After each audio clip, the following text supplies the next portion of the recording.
Spain, جس کو ہسپانیہ بھی کہتے ہیں، سرکاری طور پر مملکت ہسپانیہ بہت سی قدیم قوموں کا ملک ہے۔ مغرب کی جانب سے پرتگال، جنوب کی جانب سے جبل الطارق اور مراکش، اور شمال و مشرق میں انڈورا اور فرانس کے ساتھ ملتا ہے۔ اسپین اصل میں پرانے زمانے کی ایک ریاست اندلس کا حصہ تھی، جس پر طارق بن زیاد کے حملے کے بعد مسلمانوں کا سکہ چلتا تھا۔ اندلس یورپ میں موجود ایک سابقہ مسلم ریاست تھی، جو ہسپانیہ، پرتگال اور جدید فرانس پر مشتمل تھی، جسے مسلم ہسپانیہ یا اسلامی آئیبیریا بھی کہا جاتا ہے۔ یہ ریاست جزیرہ نما آئیبیریا کے علاقے میں تھی۔ ولید بن عبد الملک کے دور خلافت 705 سے 715 میں موسیٰ بن نصیر کو شمالی افریقہ کی گورنری تفویض ہوئی۔ اس دور میں اسپین کی سیاسی و معاشی حالت انتہائی ابتر تھی۔ عیش کوش گات حکمرانوں نے غریب رعایا کا جینا دوبر کر رکھا تھا۔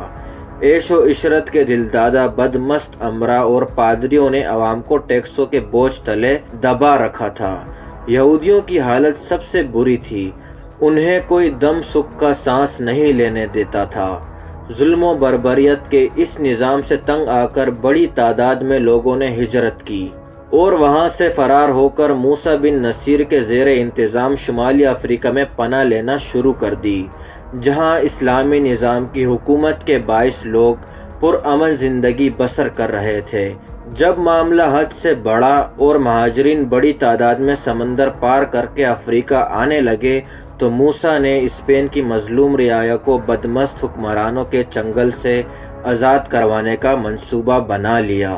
اسپین پر باقاعدہ حملے سے قبل دشمن کی فوجی طاقت کے صحیح اندازے کے لیے موسیٰ نے اپنے قابل غلام طریف کی کمان میں جولائی 710 میں 100 سواروں اور 400 پیادوں کا دستہ روانہ کیا، جس نے اسپین کے جنوبی ساحل پر پڑاؤ کیا، جسے آج تک اس کی یاد میں طریفہ کہا جاتا ہے۔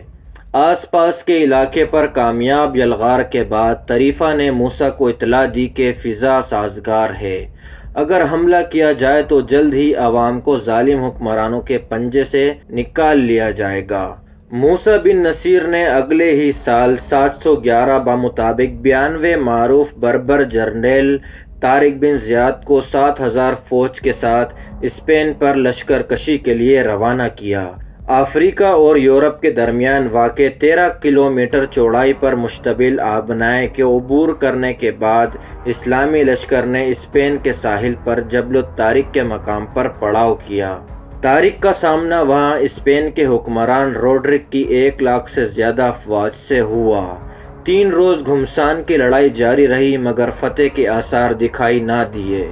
چوتھے دن طارق بن زیاد نے فوج کے ساتھ اپنا تاریخی خطاب کیا، جس کے ابتدائی الفاظ یوں تھے: اے لوگو، جائے فرار کہاں ہے؟ تمہارے پیچھے سمندر ہے اور سامنے دشمن، اور باخدا تمہارے لیے ثابت قدمی اور صبر کے سوا کوئی چارہ نہیں۔ شریف ادریسی نے اپنی کتاب نزہۃ المشتاق میں لکھا ہے کہ اس خطاب سے قبل طارق نے سمندر میں کھڑی اپنی تمام کشتیاں جلا دی تھیں تاکہ فتح کے سوا زندہ بچ نکلنے کے باقی تمام راستے مسدود ہو جائیں۔ چنانچہ مسلمان فوج بے جگری سے لڑی اور 9 جولائی 711 کی تاریخی دن وادی لکا کے مقام پر ہسپانوی افواج کو شکست دی، جس میں گاتھ بادشاہ فرار ہوتے ہوئے دریا میں ڈوب کر مر گیا۔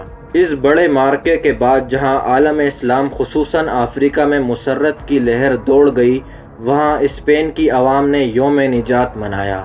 اس کے بعد اکتوبر 711 میں اسلامی اندلس کا نامور شہر قرطبہ مغیز رومی کے ہاتھوں فتح ہوا اور دوسرے شہر بھی ایک کے بعد ایک کر کے فتح ہوتے چلے گئے۔ بعد ازاں جون 712 میں موسیٰ بن نصیر نے خود 18,000 فوج لے کر اندلس کی طرف پیش قدمی کی اور اشبیلا اور ماردہ کو فتح کیا۔ دونوں اسلامی لشکر تلتیلا کے مقام پر آ ملے، جو پہلے ہی کسی مزاحمت کے بغیر فتح ہو چکا تھا۔ اسلامی لشکر جن شہروں کو فتح کرتا، وہاں مفلوق الحال مقامی باشندے خصوصاً یہودی مسلمانوں کا بھرپور ساتھ دیتے۔